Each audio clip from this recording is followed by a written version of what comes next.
পশ্চিমবঙ্গের মুর্শিদাবাদ জেলার ভরতপুরের বিধায়ক হুমায়ুন কবির রাজনীতির নামে যা করছেন সেটা অত্যন্ত বিপজ্জনক।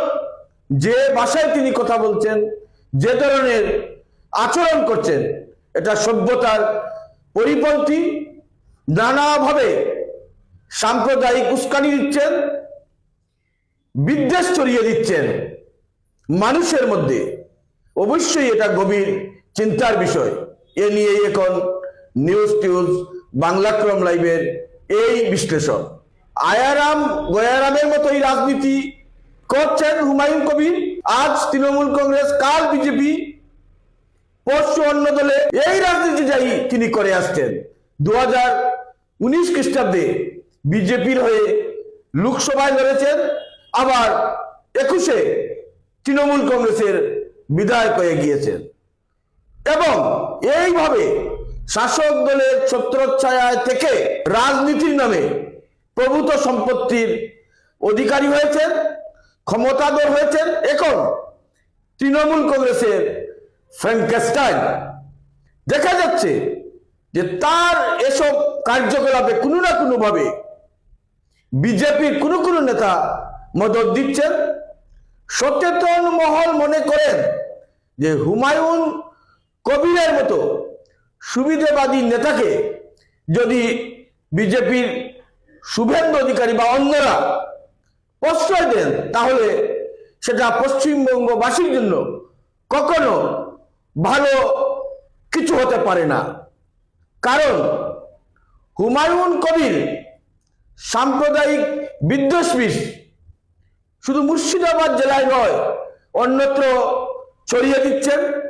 আর শুভেন্দু অধিকারীরা যদি মনে করেন যে এতে তৃণমূল কংগ্রেসের ক্ষতি হয়ে যাবে আর তারা এর ফায়দা তুলবেন, সেটা কিন্তু সহজ নয়, বরং সেটা তাদের জন্য আরো ক্ষতিকর হতে পারে। কারণ হুমায়ুন কবির যে ভাষায় মুখ্যমন্ত্রী মমতা বন্দ্যোপাধ্যায়কে আক্রমণ করছেন, সাংসদ অভিষেক বন্দ্যোপাধ্যায়ের দিকে নানা কটূক্তি চুলে দিচ্ছেন, সেটা সাধারণ মানুষ ভালোভাবে মেনে নিতে পারছেন না। তারা যে দলেরই সমর্থক হন না কেন, মনে করছেন যে এ ধরনের রাজনীতি পশ্চিমবঙ্গকে আগামী দিনে আরো কঠিন পরিস্থিতির দিকে ঠেলে দেবে। বিভিন্ন কারণে পশ্চিমবঙ্গে বারবার সাম্প্রদায়িক উস্কানি দেওয়া হয়ে থাকে এবং একাংশ রাজনৈতিক নেতারাই সেটা করেন। সচেতন মানুষ মাত্রই জানেন যে কিভাবে কোন শক্তি কার মদত পুষ্ট হয়ে এভাবে সাম্প্রদায়িকতার বিদ্বেষ বিষ ছড়িয়ে দেয়। তাই এখন যদি শুভেন্দু অধিকারীরা পশ্চিমবঙ্গবাসীকে এই জুজুর ভয় দেখান যে হুমায়ুন কবির মুখ্যমন্ত্রী হয়ে যেতে পারে, সুতরাং ভোটটা বিজেপিকে দিতে হবে, এটা মানুষের কাছে মোটেই গ্রহণযোগ্য হতে পারে না।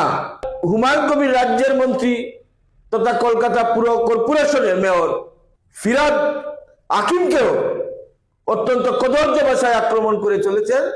বলছেন যে মুর্শিদাবাদে এলে তাকে আস্ত ফেরত যেতে দেওয়া হবে না, কেন এর বিরুদ্ধে পদক্ষেপ বিহিত হবে না। রাজনৈতিক বিশ্লেষক মহল মনে করেন এসব ব্যাপারে মুখ্যমন্ত্রী মমতা বন্দ্যোপাধ্যায়কে কোনো ধরনের নমনীয়তা দেখালে সেটা হিতে বিপরীত হতে পারে।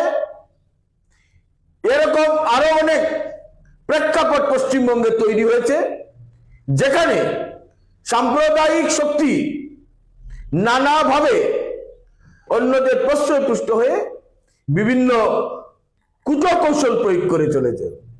সুতরাং প্রশাসনিক প্রধান হিসেবে মমতা বন্দ্যোপাধ্যায়কে এ ব্যাপারে কঠোর পদক্ষেপ গ্রহণ করতে হবে।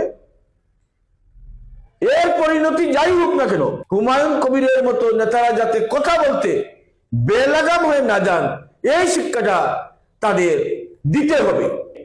পশ্চিমবঙ্গের রাজনীতি যে আরো উত্তপ্ত হবে এ নিয়ে কোনো সন্দেহ নেই, সেদিকে আমাদের বিশেষ দৃষ্টি রয়েছে।